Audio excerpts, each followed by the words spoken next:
haven't actually gone in full gender switch since high school, and I forgot how uncomfortable binders are, so there's a fun fact for you. Anyway.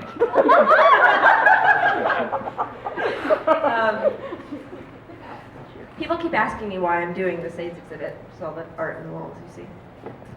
I was going to tell you. I was going to talk about my best friend who got osteosarcoma when I was 16 and needed platelets, but when I got to Sloan Kettering, I had to lie on the forms to donate blood because I was sleeping with a pansexual boy. I was going to make a joke about how, despite the reputation I have on this campus for being a badass, I near fainted when the lying in the blood was done and gone, and the doctor called me a martyr. I was going to talk about being queer and growing up in New York City and the indelible stain that AIDS has left in her stones. I was going to. I had it all written out, I swear it. I read it to Jade during lunch one time and he laughed. It was going to be wry and cheeky and win you all over with self-deprecating wit, but that was before last Monday when we found out that Mike Brown's killer will not even face charges for shooting an unarmed boy, 2 years younger than me, that his life was not even worth the trial. People keep asking me why I care so much about Mike Brown, because I'm not black, maybe, or because I'm mostly a woman. Because I'm not really any discernible race, and so it's hard to quantify how exactly my oppression is shaped, or maybe because I'm what looks like from a libertine utopia from the outside, or maybe because people are fucking dumb. I am trying to be empathetic, to be patient, I am, but I am sick to death of teaching moments. I heard about the decision around 10 p.m. last Monday night and spent the next consecutive 27 hours in a consistent state of infuriated panic.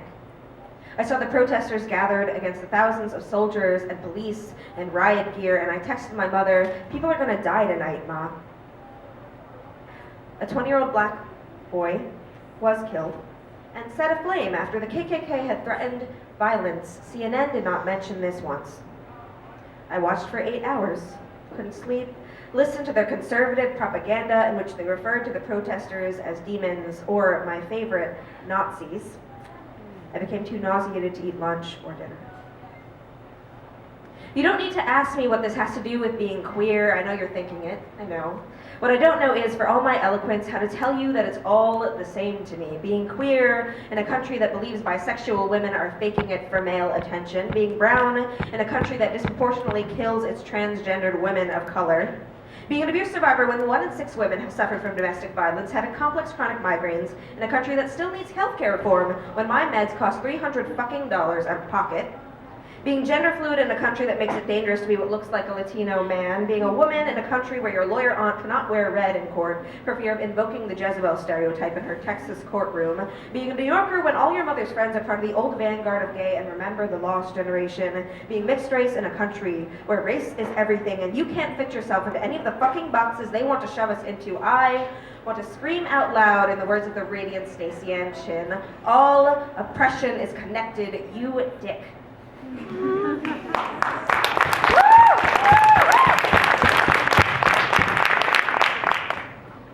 shouldn't have to tell you that when I heard the announcement of the grand jury meeting, I was thinking about how I'm supposed to raise my brother in this world, of how my brown cousin was arrested jaywalking across the street to school because he was running late, about how much harder it is to express my gender identity because I am not white. I don't know what it's like to be black in America, but I do know what it's like to be targeted by the police.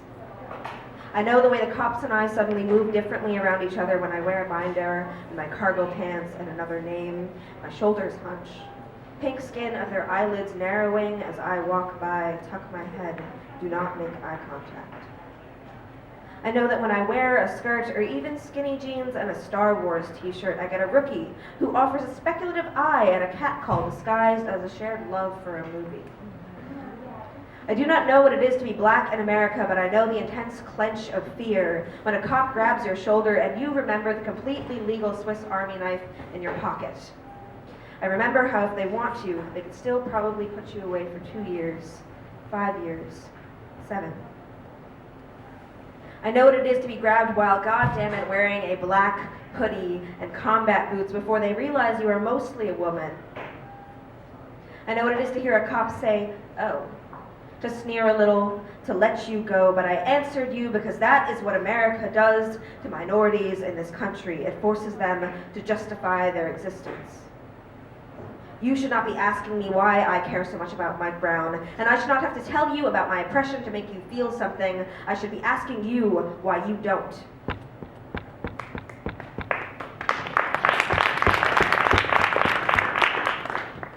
I'm sick to death of being a non-cisgendered, pansexual, demisexual woman of color in this country, of winning the oppression Olympics, of being angry all the time. Bennington likes to play this game. Who is the most oppressed? Who has the greatest right to complain? Am I queer enough?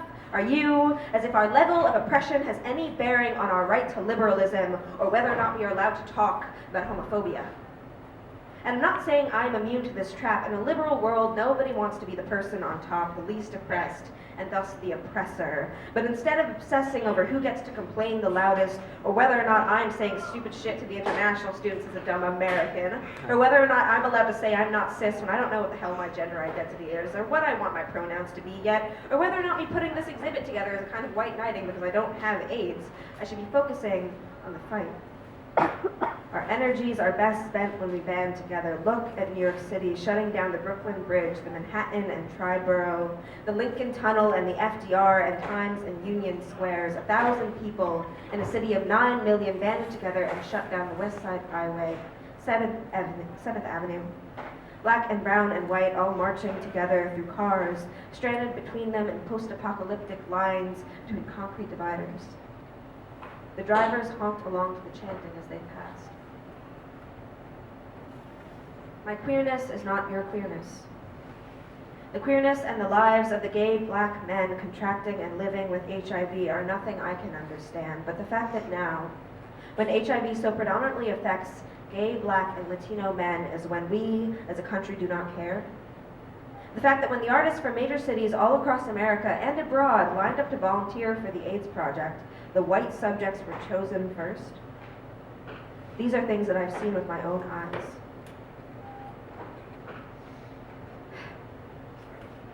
I can see how renicolopsia has made me some sort of physical manifestation of white guilt in the eyes of certain students on this campus. I have seen students come to meetings before shying away, and queer students uncomfortable with the ways that our cliques fit together, and my fellow students of color who never feel quite black or brown or whatever it may be enough to fit in with the rest of the pack. We are never enough. And we will never feel enough because we are always told that we are lesser. But for those of us who are made to feel that just because we are not oppressed also for our sexuality or our gender or our parents' salary or our race, that we do not have the capacity to feel some form of oppression, that is a form of violence, a microaggression that we've all felt here, I'm sure. We all have the right to our pain. I'm angry because I look out at the Bennington campus and I see a school full of students who want so much to be better, to be liberal, to be educated, and yet we are also trapped in our own preoccupations that we forget how to listen to one another. We forget how to be empathetic, to take the time to tell our stories. I'm tired of teaching moments because they require both sides to have patience and really, truly listen. Sometimes people are not ready to hear what I have to say. Often these days, I find myself without the strength to say anything at all. People keep asking me, where do we go from here? I don't know why, I don't have any answers. Just because I can get up and speak long and loud about oppression doesn't mean I always know what the fuck I'm talking about. I scream because I'm scared, and because it is better than sitting in silence. I scream because we live in an America that sees the right to gay marriage blanket over the country in varying shades of blue, and is thus blinded to the violence against trans people of color, to the large swaths of homeless queer youth, to the difference between Bennington being a tolerant or accepting campus and something better. A tolerant campus is one that contains a multitude of queer students who do not want to go to GSMA meetings. A campus that invites a multitude of international and black and brown students to come here and learn about white and Western culture and literature from a predominantly white faculty. A campus that, despite being previously a women's college, has yet to develop a laudable consent policy that has no gender studies courses of any kind. So if you're asking me, as some have, the answer to all these questions is this. Tolerance is a very low bar to set, and I want to do more. I want to live in a better world than this one. What about you?